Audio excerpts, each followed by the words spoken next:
Salam belajar sepanjang hayat. Di sini mari kita belajar cara belajar agar kita bisa belajar dan mengambil pelajaran kapanpun dan dimanapun kita berada. Agar saya lebih termotivasi dan lebih bersemangat. Bagi teman-teman yang belum subscribe, ayo klik tulisan subscribe-nya dan jangan lupa like, komen, dan share video kami. Kali ini kita akan membahas mengenai ruang dan interaksi antar ruang. Ruang bisa dipahami sebagai tempat di permukaan bumi, baik secara keseluruhan ataupun hanya sebagian, yang digunakan untuk tempat tinggal manusia atau makhluk hidup lainnya. Adapun batasan ruang dapat dipahami secara sederhana sebagai tempat dan unsur-unsur lainnya yang dapat mempengaruhi kehidupan di permukaan bumi. Setiap ruang di permukaan bumi pasti memiliki ciri-ciri khas tertentu. Dalam artian antara ruang yang satu dengan ruang yang lainnya pasti berbeda, karena tempat dan unsur-unsur yang mempengaruhinya pun berbeda. Oleh sebab itu, di setiap lokasi pasti memiliki karakteristik yang unik dan khas. Nah, karakteristik yang unik dan khas inilah yang akhirnya menciptakan interaksi antar ruang. Interaksi antar ruang di sini bisa berupa pergerakan orang, pergerakan barang, ataupun pergerakan informasi, baik dari daerah asal menuju daerah tujuan. Sehingga setiap daerah akan saling tergantung dan saling membutuhkan satu sama lain, karena setiap daerah atau lokasi memiliki kekhasannya tersendiri, baik sumber daya alamnya, budayanya, geografisnya, iklimnya, dan lainnya. Kondisi saling bergantung tersebut dapat terjadi karena tiga kondisi berikut. Pertama, adanya tujuan saling melengkapi atau ingin melengkapi atau komplementari atau juga regional komplementari. Yang kedua, adanya kesempatan antara atau intervening opportunity. Dan yang ketiga, adanya kemudahan transfer atau transferability. Oke, yang pertama, komplementari atau regional komplementari atau saling melengkapi.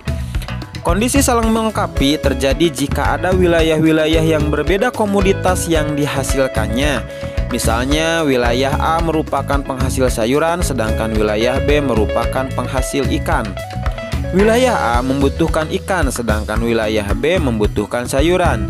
Jika masing-masing memiliki kelebihan atau surplus, maka wilayah A melakukan interaksi dengan wilayah B melalui aktivitas perdagangan atau jual beli. Yang kedua, kesempatan antara atau intervening opportunity.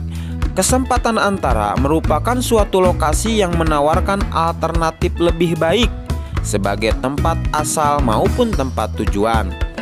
Jika seseorang akan membeli suatu produk, maka ia akan memperhatikan faktor jarak dan biaya untuk memperoleh produk tersebut. Contohnya, kota A biasanya membeli ikan ke kota B, namun kemudian diketahui ada kota C yang juga penghasil ikan. Karena wilayah kota C jaraknya lebih dekat dan ongkos transportasinya lebih murah, pasti para pembeli ikan dari kota A akan beralih membeli ikan ke kota C. Dan akibatnya interaksi antara kota A dan kota B mengalami pelemahan. Yang ketiga, kemudahan transfer atau transferability. Pengangkutan barang atau juga orang memerlukan biaya. Biaya untuk terjadinya interaksi tersebut harus lebih rendah dibandingkan dengan keuntungan yang diperoleh.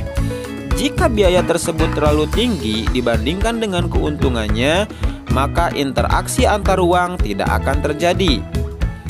Kemudahan transfer dan biaya yang diperlukan juga sangat tergantung pada ketersediaan infrastruktur, sarana, dan prasarana yang menghubungkan daerah asal dan daerah tujuan.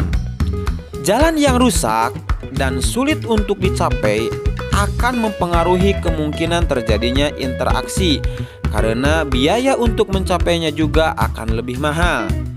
Sebagai contoh, seseorang akan menjual sayuran dari kota A ke kota B. Namun jalan menuju kota B mengalami kerusakan sehingga tidak bisa dilalui. Akibatnya orang tersebut tidak jadi menjual sayuran ke kota B. Nah, itulah 3 gambaran terjadinya interaksi antar ruang. Oke, itu saja untuk pertemuan kali ini. Mudah-mudahan banyak manfaatnya. Sekian, akhirul kalam. Assalamualaikum warahmatullahi wabarakatuh.